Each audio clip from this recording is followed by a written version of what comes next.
Working for you. A weekly talk radio program which highlights developments of national interest and the activities of your St. Kitts Nevis government. Join host Roy Williams as he presents news, views, reports, and interviews about everything regarding the activities of the Team Unity government and the building of our communities and the development of St. Kitts Nevis. Tune in and call in to interact with your government and share your views regarding the upward forward development of your community and our beautiful Twin Island Federation. Working for You is weekly, every Wednesday live from 1:30 p.m. to 3 p.m. on ZIZ Radio, Win FM, and Sugar City FM with rebroadcast on participating stations. Working for You. Good afternoon and welcome to Working for You. I am Roy Williams. For a few weeks I was away and it was good to be away, but it is also good to be back. I thank Mr. Kyloni Johnson who held on in my absence while I was on vacation.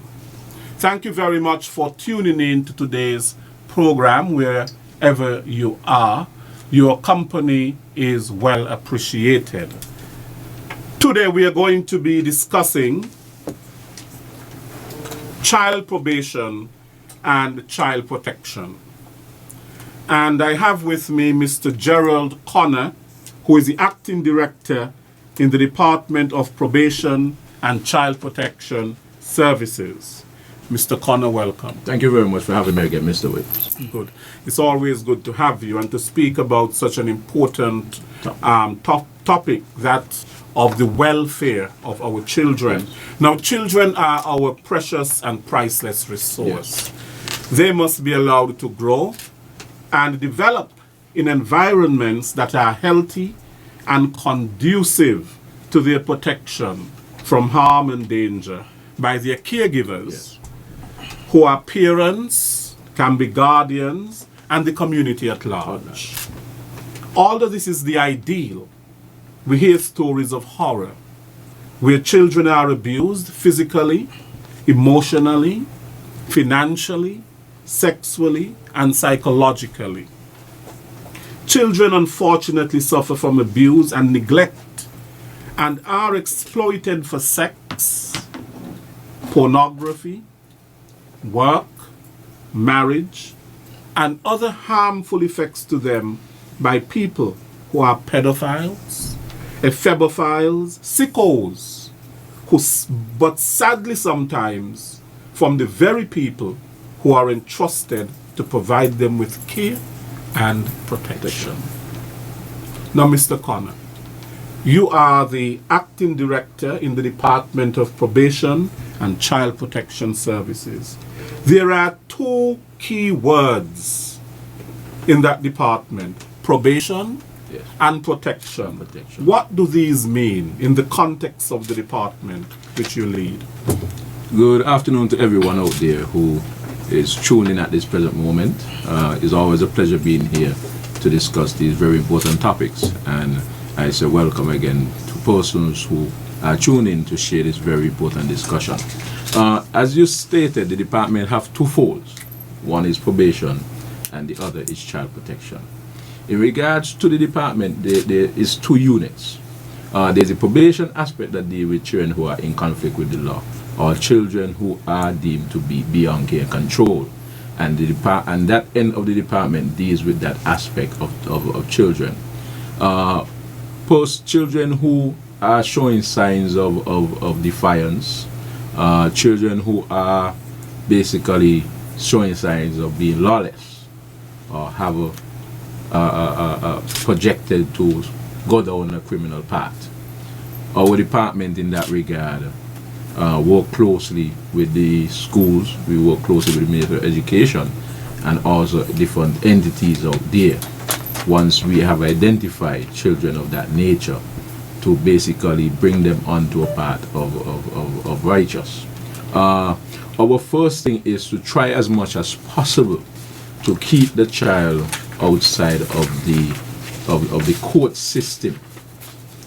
We try our best to try to deal with it in a diversion aspect, in a diversion framework.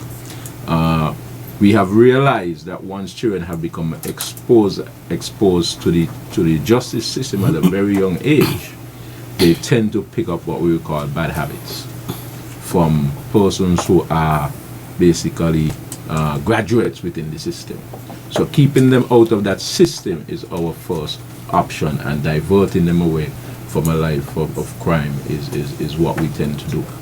So we use different methods such as probation, curfew, and other forms of intervention, of guiding them into different group activities, community activities, counseling, and stuff of that nature in that regard. One thing I must highlight, over the past couple months, we have been working tirelessly to get the Child Justice Committee up and running. As you might know, because we were in contact some time ago as regards to a trip that was done to Liverpool, where we with the Probation and Child Welfare Board sent a team to a 2-week stint at the Youth Offenders Department within the city of Liverpool, who deals with diversion measures as it relates to children who come in conflict with the law.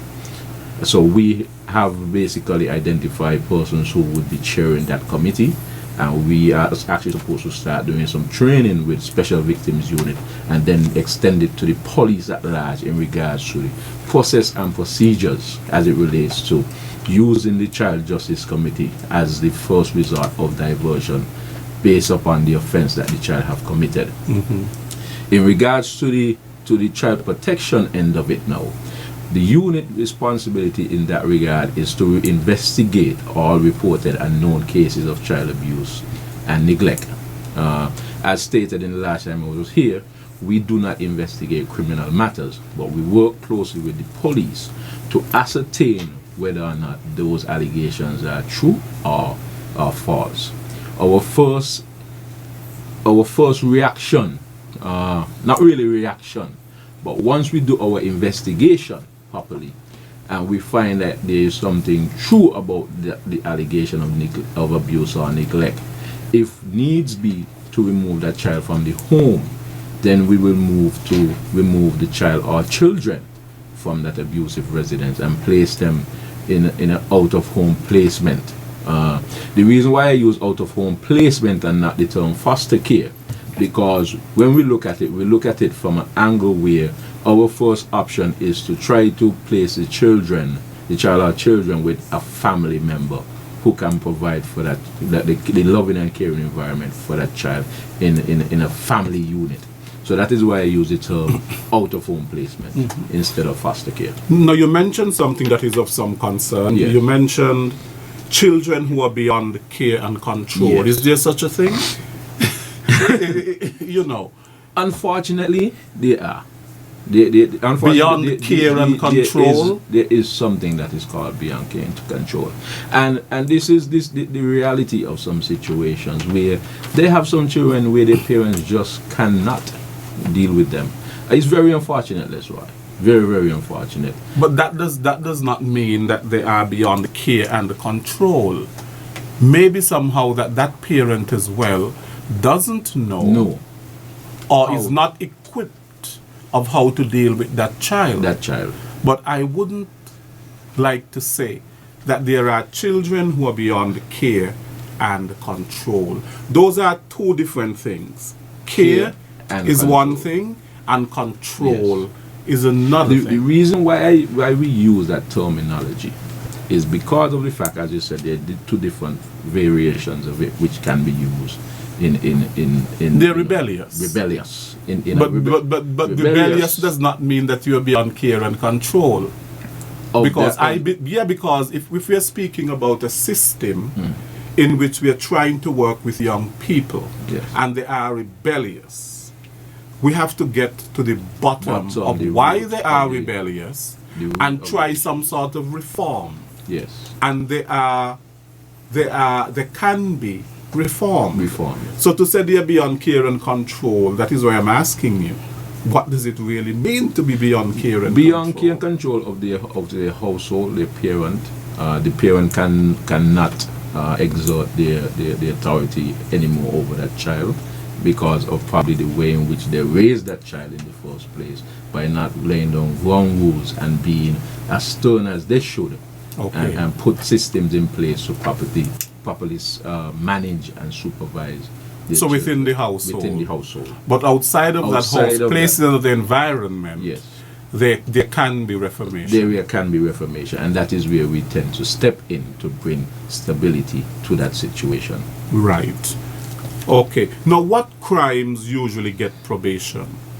Offenses that we will probably look at in that regard, in relation to the diversion aspect, is in terms of, say, a petty offense, stealing of monies, of a significant amount, of course.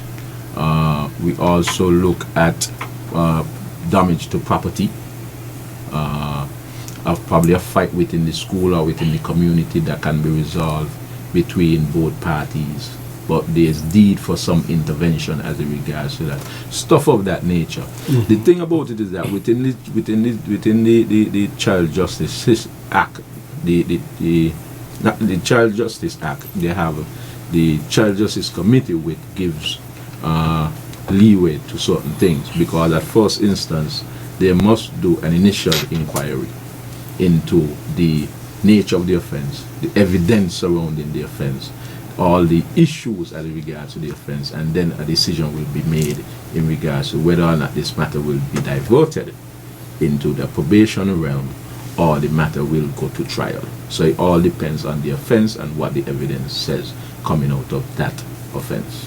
Okay, now what happens when the probation and is of up? course, the offender must admit guilt, admission on their own.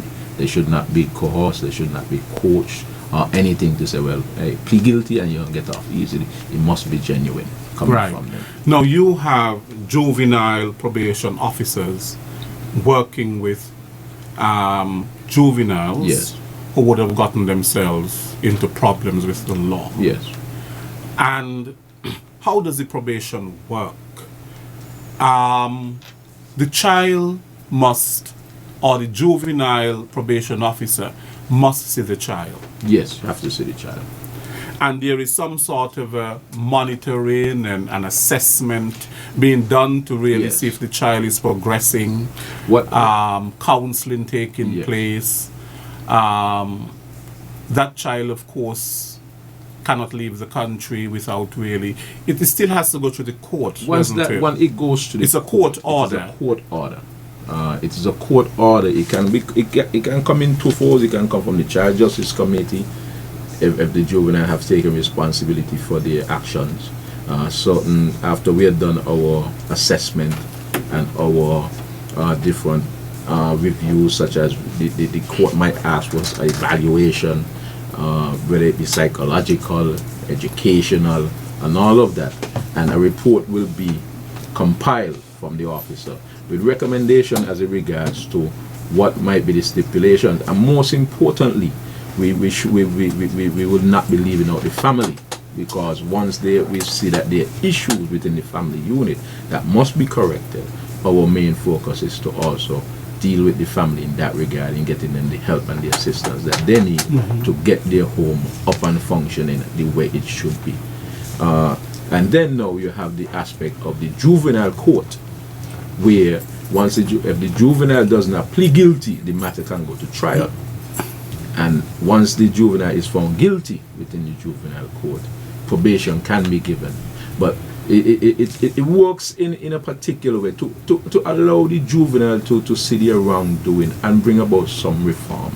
And the juvenile court aspect must be in such a way, such an informal way, that the juvenile should not even feel that they're in court, because it should be based upon the angle of approach that is given towards the child. If it's one thing we must always keep in mind, no matter how bad a child is, or we perceive a child to be, we should never give up on that individual. We should always try our best to ensure that they're given the opportunity, the utmost opportunity to succeed in life. So we always look at it from that angle. Right. So they are not beyond care and control. you're getting that one. Okay. Now tell me, now what happens when the probation is up?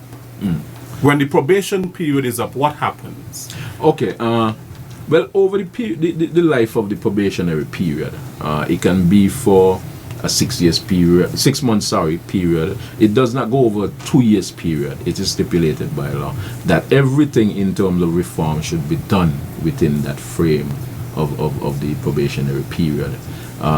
Once they have gone through successfully, then they would not get a record. Depends on they would not get a record. Right. First and foremost, because they're given a second opportunity to move on and progress in life. But after the probationary period, you find that officers do have a good relationship with some of these juveniles and continue to communicate with us in order to get assistance in progressing in life and stuff like that. And even in terms of referrals that we would have made, they would seek guidance from those individual public counselor and stuff like that. So we have had many success stories that we have had juveniles who are now adults come back to us and say, hey, Mr. Connor, Miss Wharton, Miss Douglas, how can you help me in moving from point A to point B? So you don't have many cases of recidivism, of young people in trouble with the law who've gone through the period of probation and yet they've fallen back into problems with the law. In regards to matters that have been before the court, we have seen a slow progress of matters going because of the issue that we faced some time ago with the changing of the law and getting it operationalized. So what we have done, therefore, is in regards to many of the matters have been going before the juvenile court and then going through the process, but with the assessment and other things that has been done. But in regards to matters itself that come to our department that are reported for what we deem beyond care and control, we have been able to work with some of these children and get them onto the road of straight and narrow. Just last week I had a parent who have now migrated to the state with her son and who sent me a picture of him signing up to join the army, who commended me and helping her through her experiences with him. So we have had occurrences where we have seen recidivism. We have had issues where, you know, the children coming from very dire straits of a background who have more difficulty working with a need a more lengthy period of time. We have even moved to the court to get certain restrictions placed on them, certain things done within the family unit, and even have them removed from the home in that regard, because we realize that they need a change of environment in order to make a positive change within their life. Right. So we have had juveniles who have been placed within New Horizon as in that regard to help them to get the help and assistance that they need, because putting them in a controlled environment is the only option they might have had. Now, what happens if the terms and the conditions of the probation are violated? We have different options that we can take. Well, the first option the main option would definitely taking the juvenile back before the Child Justice Committee or back before the court in that regard for violation of the terms and conditions. But as I said, as officers, we should always look at, first and foremost, how can we avoid taking them back before that. So preventative measures should be taken once we come aware of there's a possibility that they might violate a condition of the order. So our job, first and foremost, is to look at all the issues that this juvenile might have and try to address them so it would not reach to that point of them violating. Not saying that it would not happen, because of course there are unforeseen circumstances that can take place. Now, we have some irregularities with the law. Now, who would be considered a juvenile? A juvenile is considered someone who is under the age of 18. Right. Yes. So you see, we have someone who is under the age of 18, Yes. but yet there's still a certain things that are allowed when someone is 16. When So someone is therefore, 16. basically, we have people who are considered juveniles, but yet they can give consensual sex. And that is one of the challenges that we're facing, because we have seen many cases that have come before the department where someone who is 16, 17, and they are living in their parents' home, but they have consent to have, they can give consent to sex. And sitting down with a parent and explaining these things to a parent is one of the hardest things you can do, because the only thing they're seeing is that this is their child who lives under their roof, and they're not going to allow it. Yes, we're not going to allow it either. So we try our best in that regard to get that child counseling, to make them aware of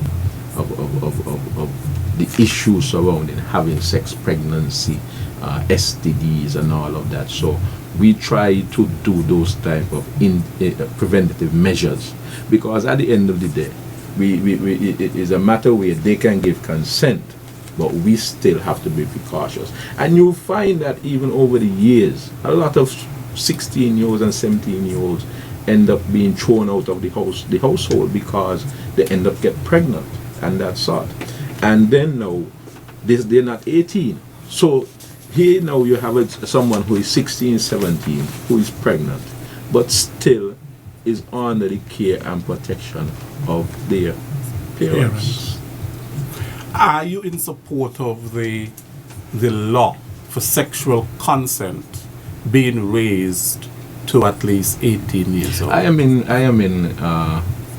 consent of that, because I believe that it will assist the laws and regulations to progress in a particular way, to make things much better when it comes around to making sure that things are applied the way it is supposed to, and protecting a lot of these young girls and even young males, as we could look at it, because when you have two young juveniles having sexual intercourse and end up becoming parents, you have a real problem going ahead with that. Yeah, because they're not ready. They're still in school, and they're not emotionally and psychologically ready for parenthood. Psychologically, economically, emotionally.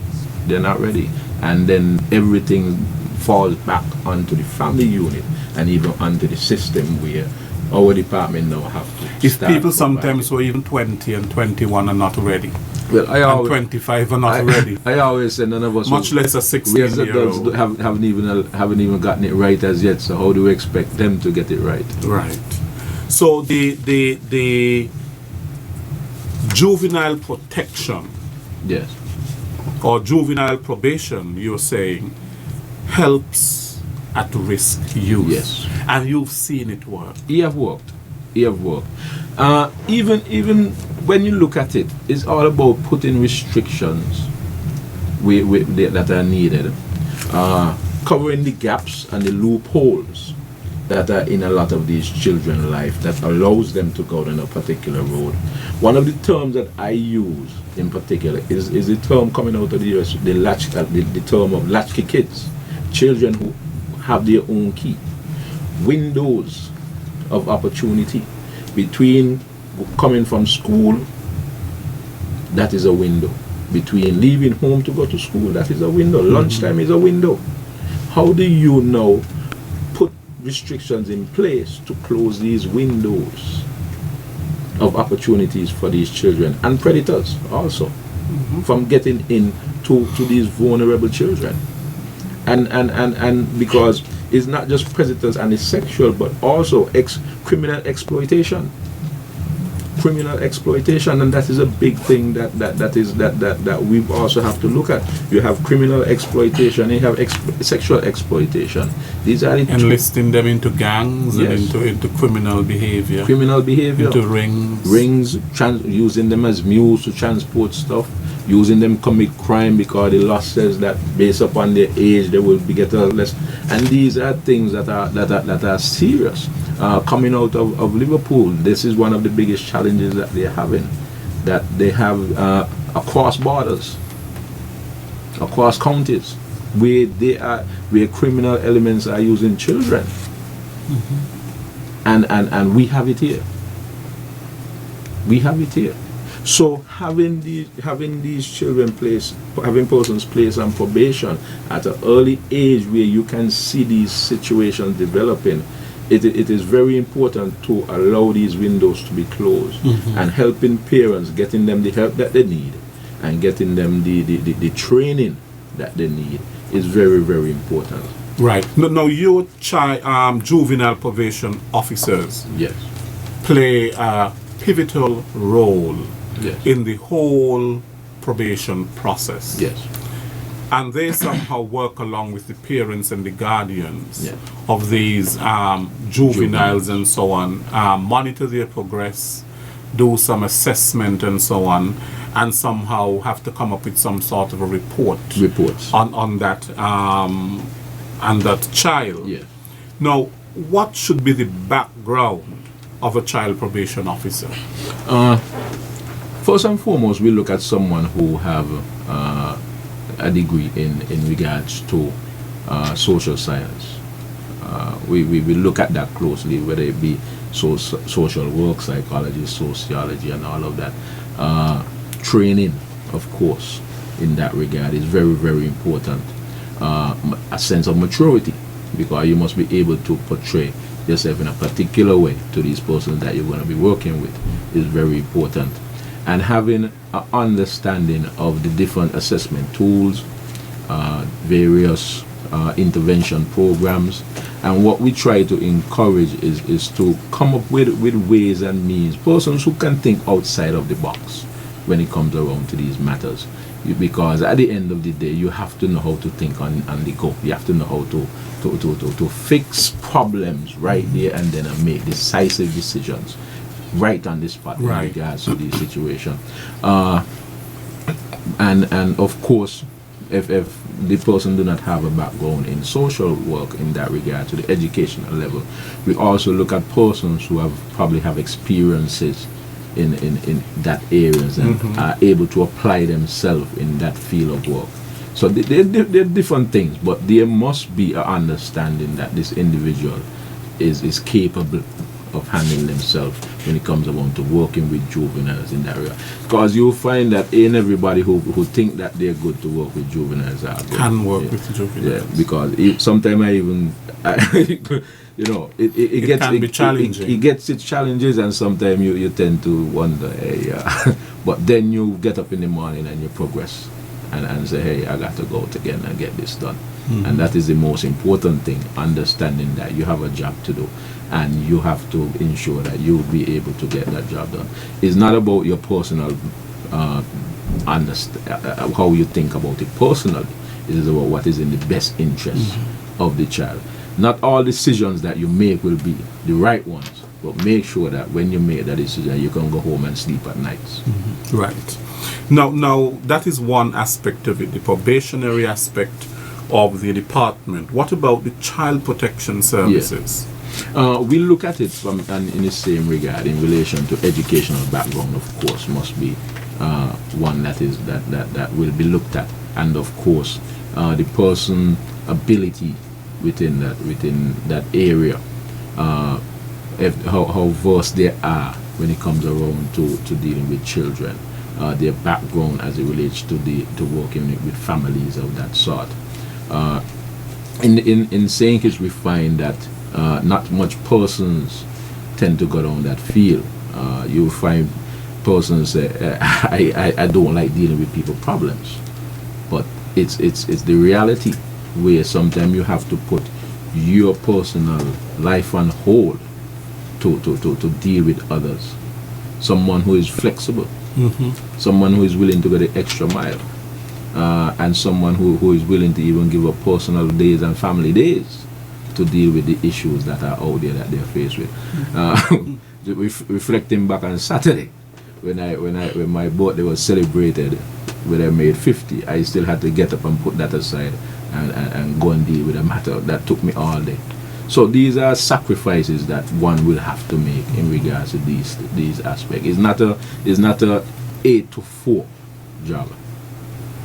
It's not an 8 to 4 job, and Sometimes I tend to tell people that people need to understand that it is not an 8 to 4 job where you just sit behind a desk all day and hope and wait until 4 o'clock come and then you say I'm out for the day.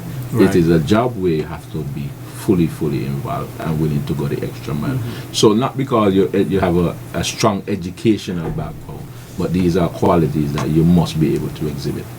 Right. No, what are the standards for reporting? I know you deal with cases of abuse and Yes. and neglect, whether the abuse be physical, sexual, or whatever. Excuse me. What are the standards for reporting? And when a report has been filed Yes. with your department, what is your role as Child Protective Services? And I'm glad you brought that up because we have just introduced a new case management system, which is fully computerized now. So all our cases are being managed via the management system, which is accessible to each officer online. So what we do, we work closely with SVU, and we work closely with persons within different institutions such as education, of course, other police, other areas within units within the police force, and also we take intakes coming in from the general public. Yes. Persons walking in, persons calling. And what we do, we have an intake officer that will collect that information, whether it be via telephone, someone who walks into the office, someone who contacted SVU and it comes in via email and stuff of that nature, and the officer will take that information, input it into the system as a case with all the variable information. If any information is missing, they would then call back the individual once they have contact information to verify certain information, and that case is put into the system, and a supervisor will then assign the case. What we also have put into place is a time frame of response based upon the nature of the offense. So for example, serious cases of abuse and neglect, and Yes. also sexual offenses, we give a time frame of it for those response based upon that, whether immediately or within 24 hours, based upon the nature. Right. Now, can you differentiate between the role of police and law enforcement and your role as child protection services? Because sometimes I think they It gets a bit they get a bit mixed up, yes, fuzzy. Yes. Okay. As it relates to child protection, our job, as I stated earlier, is not to investigate the criminal aspect of it. Our job is to investigate, of course, whether or not the allegation is true or not. And once we have determined that it is true and there's a need to remove that child from the home, then we then remove the child from the home. So your role is the protection of the child. Protection of the child.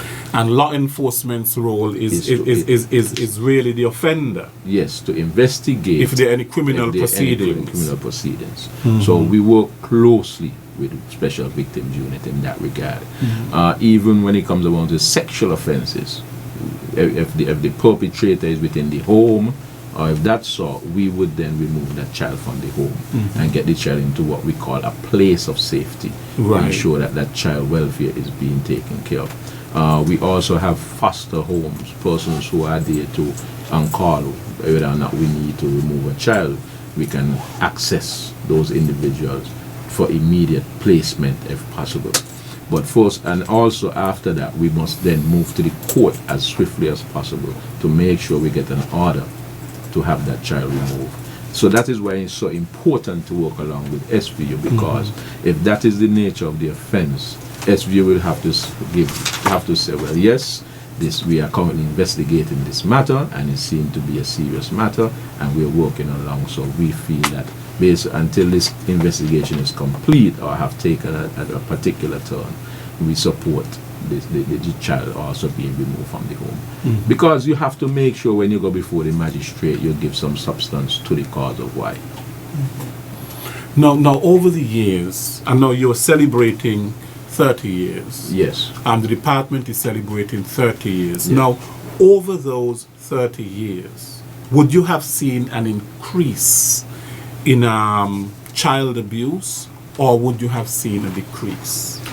No, you can only speak in terms of what is reported or documented. Yes. Because there are some cases that never reach your department. Yes. Okay. Over the years, what we have seen a definite increase in reported cases. Reason being is that from what I might think would be one of the causes, because it's based upon what we will in terms of sensitization to the general public and what we would deem as society to be child abuse and neglect. Because once ago when your mother hit you with a pat over your head or bang you with this and wash you out and them kind of things. Yeah, and I'm happy you raised that, because and I often wonder how far... Take your hand and put it by the fire and burn you. Yeah, how far do parents go? You know, you speak about the hitting in the head with the pot. Yes. Some, you know, they use electric wire. Electric wire. And then that child has all kind of marks on his skin and so on. Or some might, if you run, they pick up stone and they stone you and they ask you, where you're going to sleep tonight. Yes. And bang you with a machete. Yes. And all that sort of a thing. Where is the line? Where does one draw the line? Because some people will tell you, oh, we have to beat, otherwise that child is going to go astray. But does that somehow in that child breeds a sort of an anger towards the parents? Yes. I know corporal punishment has been an issue. And some people say, oh, you can't spare the rod and spoil the child. But a lot of people use that to mean that you must beat. The rod that is being spoken about is really not necessarily a physical rod, but is speaking about some measure of discipline. Are there other ways to discipline other than hitting somebody in their head with a pot? And this is where it comes back to child development and proper parenting. Because if you have put things in place from an early age, you wouldn't reach the point of beating. You wouldn't reach the point of having to abuse your child if you have put certain measures in place from an early stage. And if you would not, being someone who say, oh, leave him alone. You're only a child. And these are things that parents have allowed to happen and manifest into bigger things. And you must always understand that when you have a broken home, sometimes you realize, you have a family unit and the family unit breaks apart. Marriages mash up. People go one side, I ain't want nothing to do with this. And you will find that children are affected. I remember one child said to me that, why should I behave myself? When my mother and my father, when they was going through the divorce, they had no respect for me. Right. And these are realities. That we feel that what we are going through, the children do not be impacted by it. But they are. Yes. Adverse childhood experiences. Children are impacted by a lot of those things. The relationship between the mother and the father and so on creates that kind of bad synergy, creates that kind of issues and issues of abandonment by the child also. And that feeling that is built up in the child of neglect and frustration and anger, the child only know one way in which to put it out is by being aggressive. And then the child end up following the wrong company who makes them feel wanted. But sometimes the parents are aggressive as well. And sometimes the parents take their frustration out on the children. Yes.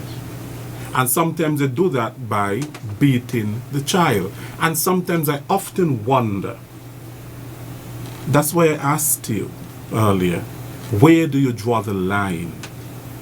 Because somehow I think that a number of parents, they go overboard with the beating. And there's a thing, because you're beating and then the child cries. So when you beat somebody, what they're supposed to do? Just take it like that and don't cry. So when they cry, you get something to cry about, whoop, whoop, whap. You get some more. And so the child now stop crying. And what that builds up? Immunity. Come on. Immunity. The child becomes immune to that form of punishment. Because but is that the only way to punish? That was the first level of punishment you went to. And sometimes you realize that a lot of parents who go down that road with their children is because their parents went down that road with them. And they say it worked. They tell you it worked. I don't know what evidence there is to say that it worked. You know, because when I look back on some of it, I really think that it was too much. Yeah. One gentleman said to me when he looked back and he see how his mother used to beat him, he said, so I'm still wondering what was the use of it. Yeah. What was the use of it? But, and this is the whole thing, there is nothing wrong with beating your child, but you must understand that there is a thin line, a very, very thin line between punishment and abuse. And that is why they always say, do not beat your child when you're angry. Yes. Because you do not know where you will hit that child. I think most parents do. What you will hit that child with. I think most parents do. That they beat their children when they are angry. And that's what I'm saying to you, that they take their anger and their frustration out on that child. And it cannot be right. Yeah. And this is what I said to a lot of parents in regards to our department. Our job is not to come into your household to tell you how to run your household. Our job is to assist you in getting back control of your household. And you'll find that some parents, when we do try to do something, some parents will tell you that, oh, I ain't got no time. Come get him out my house. Come get you out my house. I ain't want to hear this and that. But this is a child that you had from birth. From birth. Mm-hmm. So whatever behavior... And some parents put their children out. Yes. In fact, they put them out. They put their clothes out and so on. And they don't realize that they're in violation of the rights of the child. The child has a right to be fed, to be clothed, and to be sheltered. And those are educated. Those are basic needs. Fundamental rights. Fundamental rights of the child. Now that brings me to something, Mr. Connor. Now, what pieces of legislation or policy undergird the work of your department? We work closely with UNICEF. UNICEF is one of our biggest partners as it relates to child abuse and child prevention. We have the Convention of the Rights of the Child, which we basically ratified on the 26th of January 1990. We signed on to it, and then on the 24th of July 1990 of that same year, we ratified it, which means that we incorporated it into our laws. So we are guided definitely by the Convention of the Rights of the Child. Coming out of that, we have developed various legislation, such as the Child Justice Act, the Child Care and Adoption Act, yes, and various basic pieces of legislation and policies as it relates to ensuring that we adhere to what we have signed on and ratified in regards to that. So we make sure that everything that we do is in keeping with accordance to the Convention of the Rights of the Child. So that is why we have certain basic stuff such as the school meal programs, the self programs, the foster care programs, and all of that, to ensure that we try our best as possible to cover these bases when it comes around to dealing with children. So these are things that are out there in society that we wouldn't really look at and say, hey, but these are things that came out of the fact that we signed on to those pieces of policies. But are they out there in society? Part of the responsibility of your department, Yes. is to make people aware Awareness. what the rights of the child are. Rights, How are you doing it? rights and responsibilities. Yes. of the child. How is your department doing that? We have- How are you making parents, for example, guardians, people who are in charge of children within schools and daycare centers No. and all of that? How do you make them aware of the rights and responsibilities of the child? What we have done over the years, we have had various sessions with various stakeholders, such as the teachers within the child care, such as the daycare centers and I would still call them crèche. Those kind Early of education centers. Centers where we have gone through certain policies with them to make them aware of their responsibilities and what they should be guided by. We have also met with school heads within the past also, and we would continue, and also coming on programs like these and such. But one thing in particular we must bear in mind: coming next week we have Child Abuse Prevention Week, which we will be launching a massive campaign as it regards to awareness. Child Abuse Prevention Week, basically the name speaks for itself, and our focus is in relation to child abuse and prevention. One of our biggest stakeholders, that I said earlier, in the international platform is UNICEF, who was here earlier this week in July, where they had the Children's Summit, where we had over 300 plus children from within the region attending that summit. And they touched on various issues such as culture, arts, the law that revolves around children.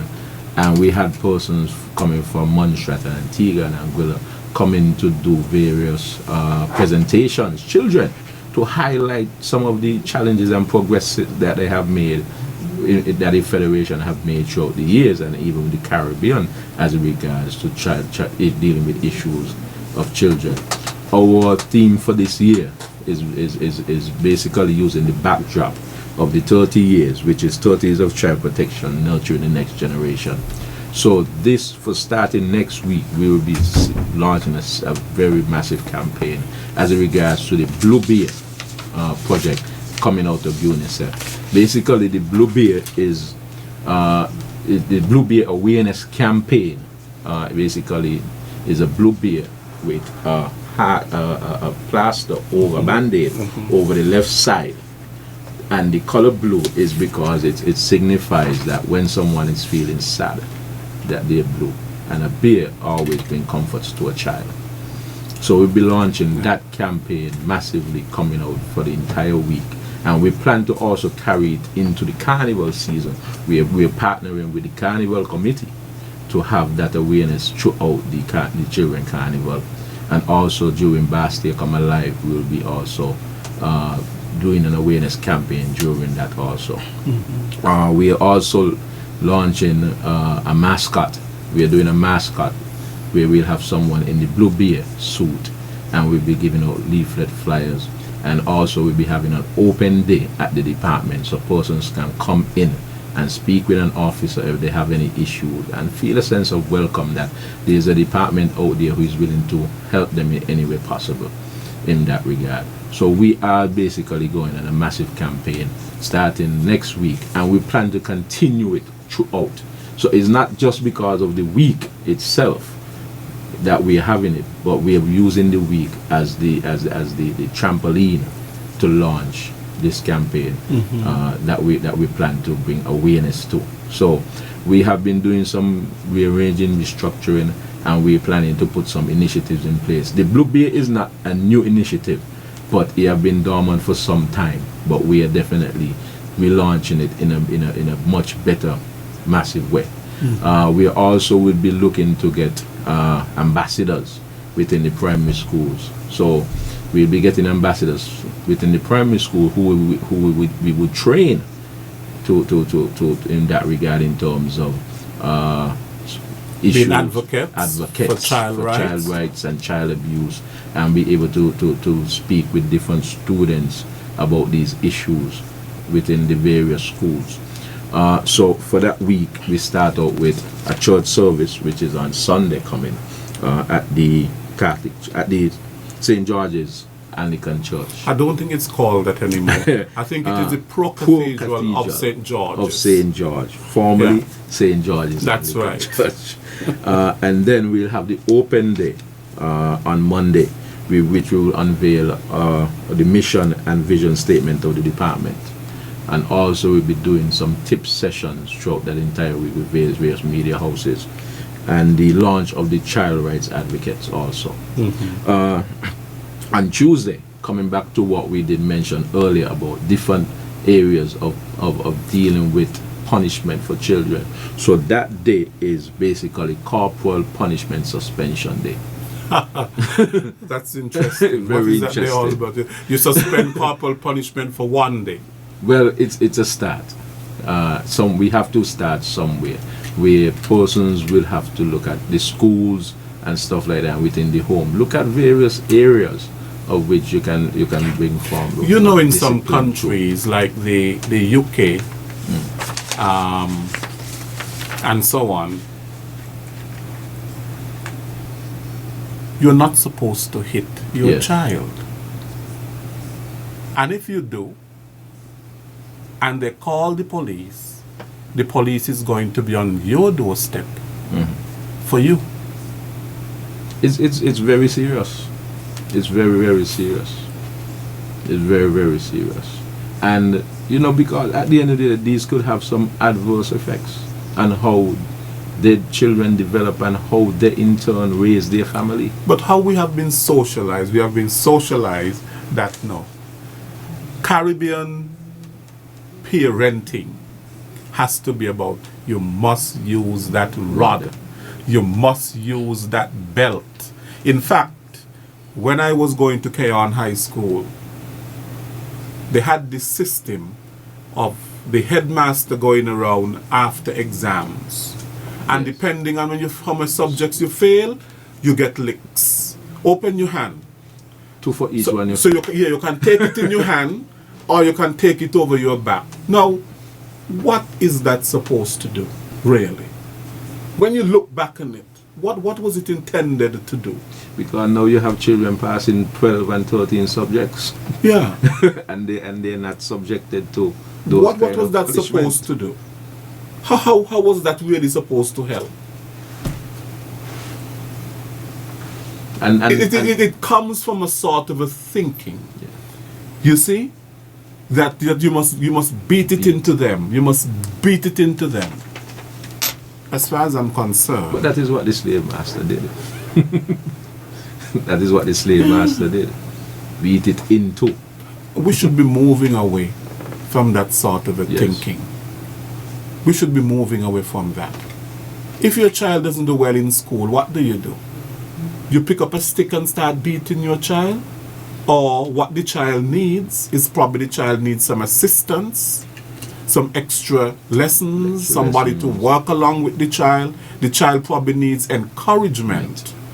Or probably the child is going But beating is encouragement? Probably the child is going through some issues that they need to speak about, and yet the parent is not giving them that ear. That could be everything is about beating. I often give this story about being on a bus coming into work, and this child dropped something, and the mother gave the child one thump. Take it up. I mean, you drop something, you have to hit the child for that. Yeah. And sometimes it's out of frustration. Frustration. Frustration. So that's where I go back to. You have to learn to deal with your anger and your emotions and your frustration, and not take it out on your children, on the child. Yes. Yes. Can't be right. And that is what. And when you look at it, when you look at it, some of the cases that we do get in that regard, when we do our investigation, is all about the parent being frustrated, being overwhelmed. But Mr. Connor, there is also something that is called the Cinderella effect. And basically, it is where there is a higher incidence of different forms of child abuse and mistreatment by step parents than by biological parents. Yes. Have your department experienced anything like that? We have, but the numbers are not that high. You'll be quite surprised that, for example, a stepfather who might sexually abuse a stepdaughter. Now you put a different spin on it in regards to abuse, because it could be twofold. It could be sexual abuse, or it could be physical abuse. Both? So there's two phases. In regards to the physical aspect of it, we have not seen much of it, but there are. But it is not as out there as probably happens, and is not being reported as it should be. But we have had cases of that, and we have also had cases of that aspect where stepfathers sexually assaulting their stepdaughters. We have had cases of that nature, and we have seen cases, and they are currently cases. But sometimes when it is reported, when the child goes to the mother and says, well, look, you know, so and so is interfering with me, and we have sometimes the mother dismisses it. We have had cases. Why does the mother dismiss it? Because sometimes probably the mother is dependent financially dependent upon the you know, upon the, or her boyfriend or something like that. On the male. And that is where the problems come from, because now the fact that the mother dismisses that, the child feel as if, well, the child is basically left on their own, and then you will find that promiscuity takes over. Yeah, because the stepfather sexually abused the child, the mother dismisses it, is not reported, then probably someone in the community meet the child and also sexually abuse the child, and the child does not report it. The child does not say nothing because mommy already says she ain't believe me with such and such, so why would I go back to mommy again? What happens in a situation where somebody's been abused and it is reported by somebody not of that household, yes, but maybe the child would have spoken to somebody in confidentiality, and that person, you know, somehow comes to your department, but yet the parents in the home refuse. We have launched in joint investigations on many occasions when it comes around to those matters. We work, as I said, we work closely with Special Victims Unit, and we try our best to leave no stone unturned when we have had cases of that nature. We are not saying that we get the results that we want all the time, because once we are faced with those challenges, we try our best to get the information that we need. And we have had situations where children have recanted their statements because they were pressured. And it is a sad situation when parents are subjecting their children to those type of abuse. And you'll be even surprised, sometimes these same mothers have been victims of that situation. They have, so most of the time the parents have been victims of those same situations. Right. Now in terms of your foster care program, yes, you have a foster care program. how are you enhancing that program? We are currently doing And how do you do your monitoring and assessment of that foster care program? Presently, we are going through an overhaul of it. We are trying to develop it into a more standardized unit. We're actually trying to make it into a unit itself within the department. As you might know, our department is have oversight by a board, the Probation and Child Welfare Board. So the board itself is doing some restructuring of that aspect as regards to fostering, the foster parenting aspect. So they're creating a unit that deals specifically with the foster homes to ensure that they are properly monitored, they are properly assessed in a timely manner, and also continuous assessment throughout the year in regards to making sure that they're up to a particular standard in that regard, and make sure foster parents have training in various areas such as child development, discipline, and child discipline, psychological areas and stuff like that, and ensuring that we are not getting persons to be foster parents who have issues themselves that they cannot. Because they may subject the children to abuse as well, and we've had stories of that. Yes. So coming out in the news. Presently, we are going through a full restructuring, and that will be created into a unit itself in that regard. So we are looking forward to unveiling that aspect of it soon, hopefully soon, that this is now where we are going with foster care within the Federation. Okay, Mr. Connor, we are going to go to the phone lines, but we'll continue discussing in terms of the program that you have for your week of activities. Yes. The numbers to call, overseas number 1718-577-2916. That is 1718-577-2916. And the local number is 465-2555. We welcome your call. As we wait for a call, also a highlight of that week is the Wear Blue Day, where we are asking persons and everyone to wear blue on Friday, which would be the 22nd.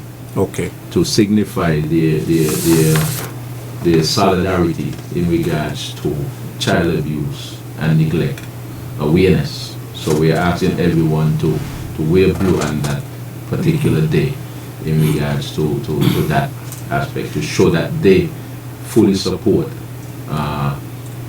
the abolishment of child abuse and neglect in all forms and its entirety. And also, we will be going around to the schools on Wednesday to meet with students, hear their concerns, meet with the teachers, and have pictures taken with they basically belching out the theme of that aspect, and to give their feedback of how their views are and what they would like to see going forward in relation to child abuse and prevention. And also on the Thursday, which is the 21st, which is a very, very interesting exercise where we have asked the schools to nominate 2 individuals that will meet in a forum with the Prime Minister to discuss these issues, or the Deputy Prime Minister, which one is available. So that is some of the main highlights that we are putting forward. So we are allowing children to voice their views, area views and concerns, so that they would have a say in charting the way forward as it relates to child abuse and protection within the Federation. You know that is important, because there is a thinking that children do not have a voice.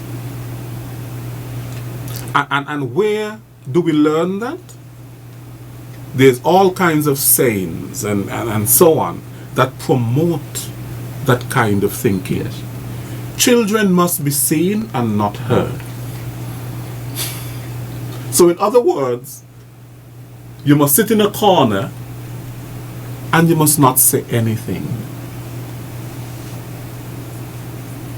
You must not express yourself.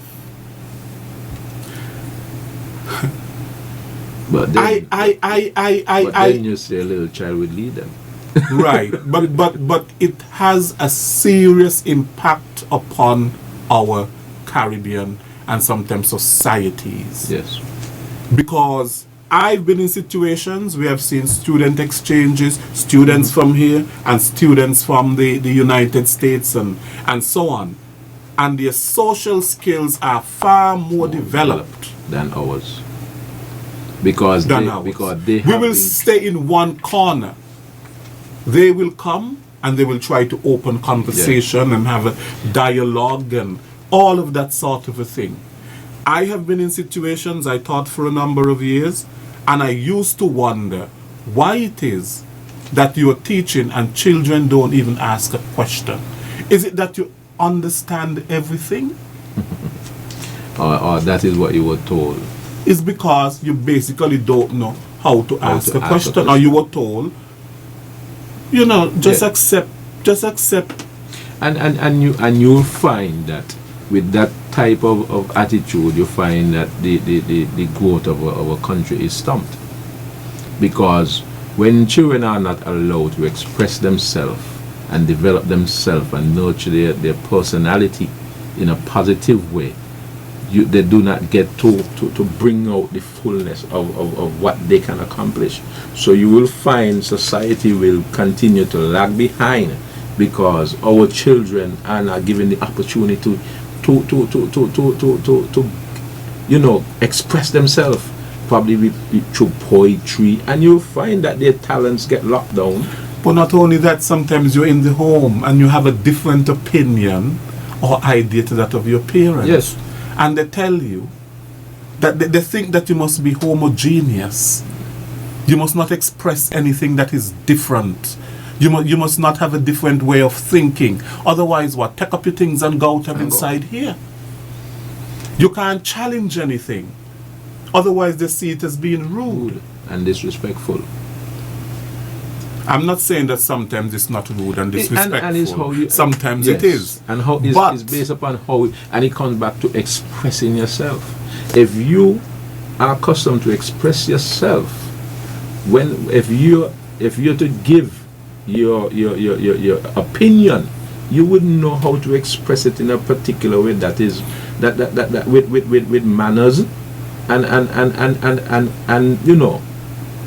And a lot of our people is because of that thing, we are not given the opportunity to express ourselves, probably at home and so on. They don't engage in certain discussions and so on. Terrible at public speaking. Terrible Terrible at public speaking. And you will find that is why you'll find that a lot of children, as they will say, when they reach out into the world, they become overwhelmed because they're now being exposed to things at a very old age that they do not really understand, and then people take advantage of them. Because in the home they're not told, hey, if you go out, this is what you're going to encounter. This is what you should say. This is what you should do. Express yourself. And I think it's a terrible abuse. And it comes back to also where you will find that a lot of children find it hard to even make complaints and speak the truth about what is really going on with them. Even within the school setting. Because I don't know how I'm going to tell my mother this. And they become easily intimidated. It's the environment that we create, I think sometimes, that do not allow children to grow and to develop. And if we don't allow them ways and means wholesome to express themselves, then we are stifling their growth and development. And then you're stifling the growth and development of the country. Of a whole nation. Yes. You know. And in this day and age, we must allow our children to be able to keep up with the different developed nations that are out there. Right. Now, that brings me to another question, Mr. Connor. St. Kitts and Nevis, and you did mention it, has signed and ratified the UN Convention on the Rights of the Child. Yes. What does this mean for a small island development state like ours within the international community? We'll answer that after we've taken this call. Working for you, good afternoon. Good afternoon, Mr. Williams. Good afternoon, sir. And good afternoon, Mr. Connor. Good afternoon, sir. Wonderful program. Thank you. I myself experience that I see parents suffer because they don't listen to children. Suffer from where the children tell them because they refuse to listen to the children, and they end up getting what things. You know, children play a great part in the home sometimes because most of the time sometimes the children them to be right. But because your parents, you feel like your parents what you say right. I know children, even if they're wrong me, come telling me things, and they're right, you know. They're right, and because I know that, you know, I they're walking, so they can't tell me nothing. And I just refuse to listen to what they say, and they're right on target. So I believe that if parents used to more interact with the children, yes, and let the children know that even if they ain't gonna do it, even if they ain't gonna do what the child say, let the child know he's right. You on the right track, you know. But mommy can't, daddy can't do it that way. You understand? And these are the things that the children them go with hatred and all these things sometimes. Because mommy ain't like me, because everything I tell mommy, she don't believe me. And all those things I hear children say. Daddy ain't like me, because when I go tell daddy anything, he don't believe me. Daddy always feel like he's right. You understand? Mm-hmm. And these are the things that, you know, that the children then go up sometimes, hate the parents and go up with a kind of enemy against the parents and turn the money from them. You know, we got to love our children. We got to interact with them. We got to let them know that when they're right and when they're wrong. Give them the listening They don't always be right. You understand? All right then, wonderful program. God bless. Thank you. Thank you, Carl. Yeah. Right. So come back to what you did mention in regards to we signing, be the first country to sign on to that within the OECS, and the second only to Belize within CARICOM. It sent a powerful message that we as a small island state are willing to lead the way forward in regards to child protection. And some big developed countries have not even signed on to it. Such as the big almighty America have not. But we have taken steps, and we continue to take steps to ensure that we do what what we are mandated to do, to ensure that every child have the same opportunities to develop and be nurtured in a strong and stable environment. Bear in mind, our systems are not perfect, and we do have our challenges. Mm-hmm. We do have our challenges. Even, you know, from our visit to Liverpool also, they do have their challenges. Right. And we, the only thing for us to do is to look at where we are faltering and make adjustments and make decisions and put systems in place that are functionable to ensure that we meet our mandate. Mm-hmm. Now that brings me to your trip to Liverpool City. Yes. In England, beautiful city. Very. To look at their juvenile justice and child protection services. Tell us a little bit about your experience there. What were some of the things that you learned while on that study tour? Because it was a study tour. Yes. Who were the people who were part of that delegation? Yes. And so on.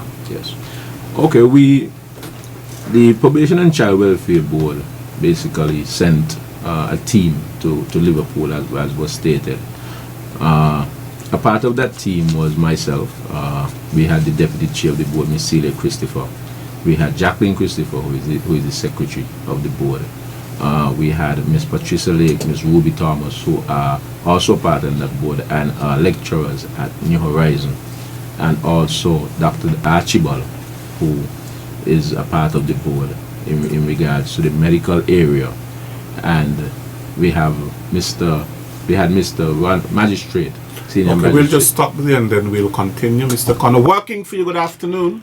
Yeah, good afternoon, Mr. William, and good afternoon, Mr. Connor. Good afternoon. Leslie, welcome back. Thank you. The program you won. It belongs to the government, yeah. Okay. Now, I heard you were speaking about a child in the school class, you know. Sometimes the teacher give them a lesson and they may not understand and they're afraid to ask a question. Yes. Well, I'm going to tell you, I experienced that when we were going to school because, you know, sometimes some teachers, it depends on who they were, they do not want to go over what they explain to the class. And when you ask them the question, they're going to ask you if you're deaf. Yeah. Yeah. Are Well- you stupid? One time he had a guy there from Nevis, just come down from Nevis, and he was in the class. And the teacher drew something on the board, looked like a fish. And she said, any one of you in the class can tell me what kind of fish is that? Well, the boy get up. Your dialect or your accent is yours. And she expect the man to change his accent or dialect like ours. And this is the way he explained to the teacher. Teacher, I be just see them thing the upper mountain in the water. She went there and she hit him a lash and tell him sit down. And when you learn to speak properly, stand up and speak. Well, the fellow so want to get the question right. He put up his hand and she tell him, stand up, you learn? He said, yes, teacher. He said, teacher, I be just see them thing the upper mountain in the water. And she sent it down to the head teacher. Tell him go down there, go learn to speak properly. Yeah. So it depends on the kind of fear that they put on the children in the class. Well, the children don't ask questions. I think you're correct as well. It's a thing because sometimes the teachers do not encourage asking questions. They see that you're challenging them. Right. Which is wrong. I mean, you know, sometimes too is because they don't know how to answer. Right, and then you see that's why a lot of people not too good in maths. Because when a teacher gonna put 27, and out of the 20 now you have to take out 19 out of 20, so where you know the 9 going under the 7, and the 1 under the 2. So you know who don't understand. Yeah, how 9 could come out of 7? All because the teacher did not break it down, right down to the minimum. So you just lose interest in the maths, and then it's only when you get big and you have to fend for yourself, you learn. Yeah. Now let me go back to this children abuse business. Too many big old groups, man, take advantage of young little girls underage.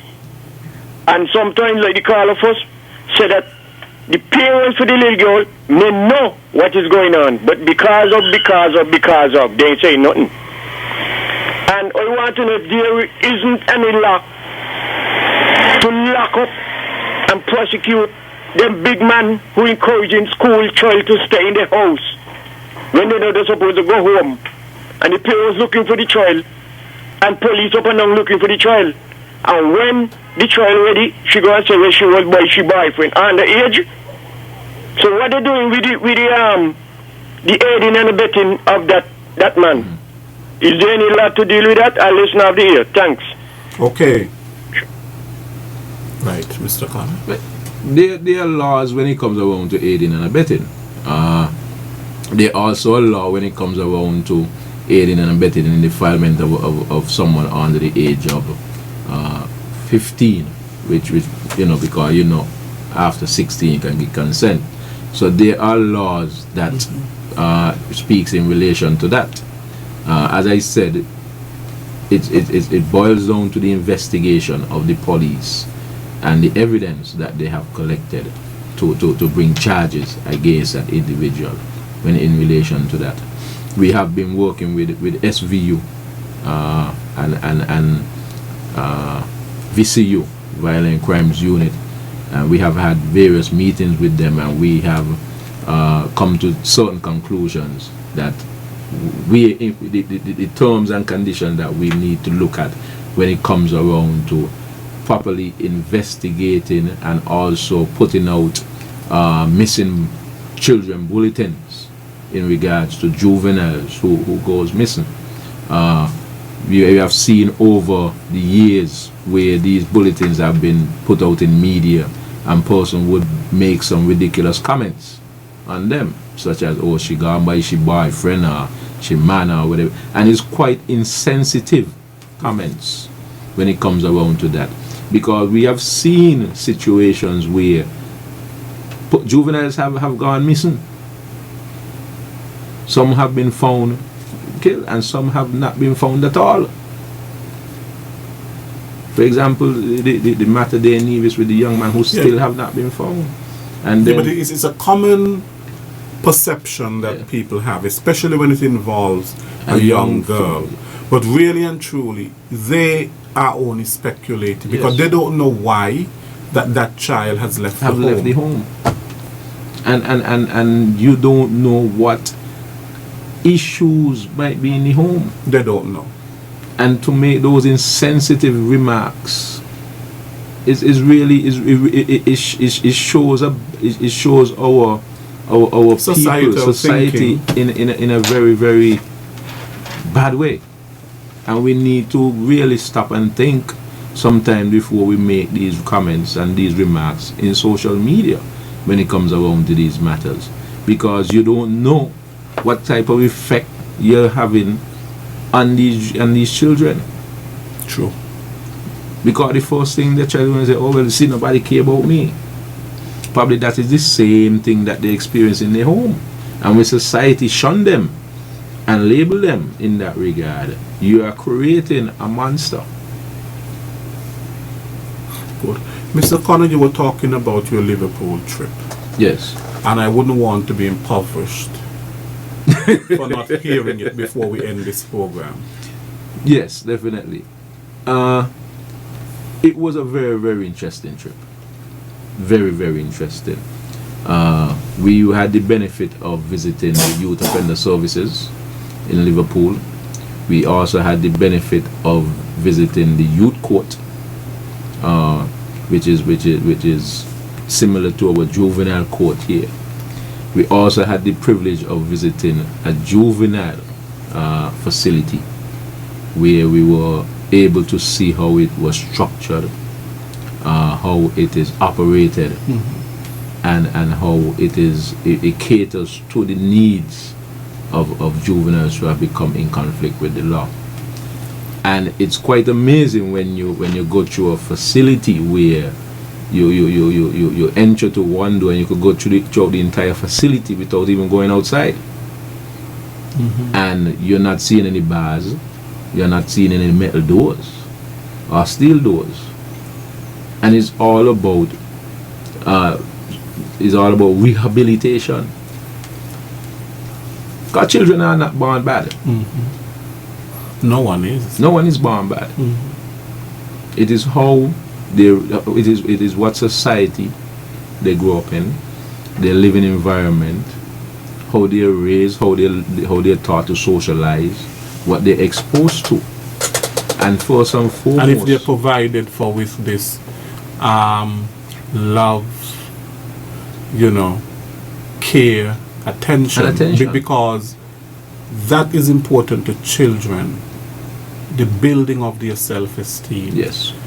Because when children have self-esteem, when they feel good about themselves, they are less susceptible to abuse. And the acceptance of abuse. They wouldn't stand for it. Exactly.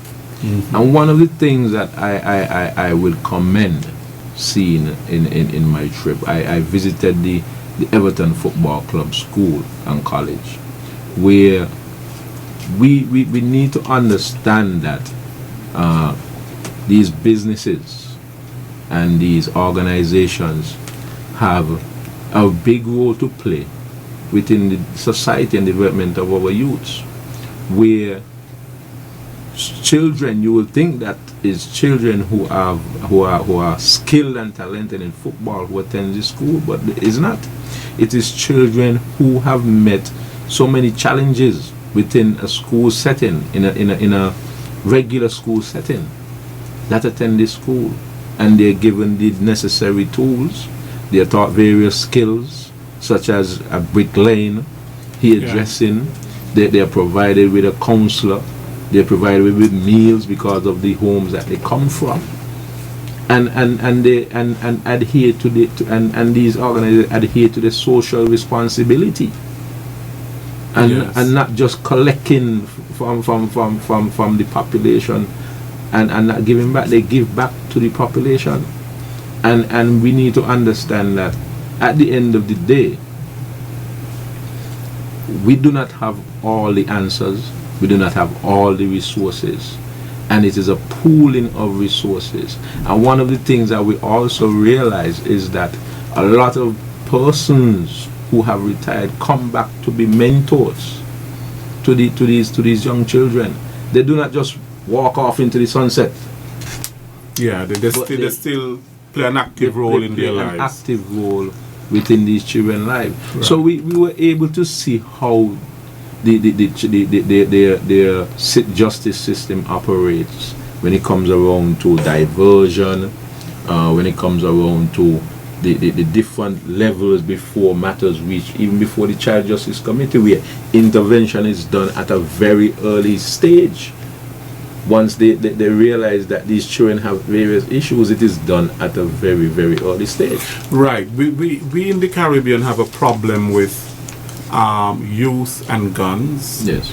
In the UK, it's about knives. There's a growing problem in the UK in terms of knives and young people and the murders that are committed by the use of the knife. Real gruesome murders. Yeah. And they have launched a serious campaign. Yes. To tackle that issue. That's correct. Serious campaign. And there are a lot of resources being put into it in order to curb such as awareness. Also, one of the main factors that relates to that campaign is that they have gone into the schools and even into the various areas where young people hang out and socialize, where they have doctors that will go out and talk to them and teach them about different life-saving techniques, and also speak to them about the consequences of carrying a knife, right. And tell them about the effect of these various crimes on the health system and all of that, so they have a much better understanding of the damage that they're doing to the society. Good. Mr. Connor, we're out of time. Thank you. It's Mr. Williams. I know it's an area in which you're very passionate, but we are out of time. Is there anything you want to say? 1 minute to wrap up. Yes, definitely. I want to encourage everyone to participate fully in whatever area they can as it relates to our week of activities. And remember that Friday the 22nd is National Wear Blue Day. And we'll be going around, making our rounds, and we'll be handing out leaflets. We'll be having various tips on the radio, and on Monday we'll be having our open day at the office. So we invite persons to come to the office and speak with a officer if you need to, or even just come and ask general questions that you're not sure about, and get information, get feedback as it relates to what our department do. And even when it comes around to various questions such as maintenance, because we find even when it comes around to men tend to stay away from these issues, and we want to encourage men to come to the office to find out what are their legal responsibilities, what can they do to also start to make an impact in society, because when you look at it, a lot of the issues that we're having is surrounding males. And we don't have enough male mentors out there to assist in these areas. So we're asking persons to definitely come out and start giving back to society in one shape or another. For the year already, we have had 236 reported cases within our department, and this is a very large number. But we have seen a trend. I don't know if it's because persons are a bit more aware that you cannot do certain things anymore, but but we encourage persons to make reports so that we can deal with matters at as best as possible in a speedy time frame that ensure that the needs of children are met. Okay. And that's basically it. So, Good. Mr. Williams, I want to say thank you again very much for having me here. And thank you, Mr. Conn. It is always a pleasure. Thank you. To have you on this program. Thank you. You have been listening to another edition of Working for You. Next week, we will be back for another edition of Working for You. Thank you to all of our callers and all of you who listened to today's program. We continue to appreciate your company from week to week. Next week we will be back. We'll be speaking about men and we'll be speaking about basically all the issues surrounding International Men's Day. Until next week, I am Les Roy Williams. Take care. Working for You.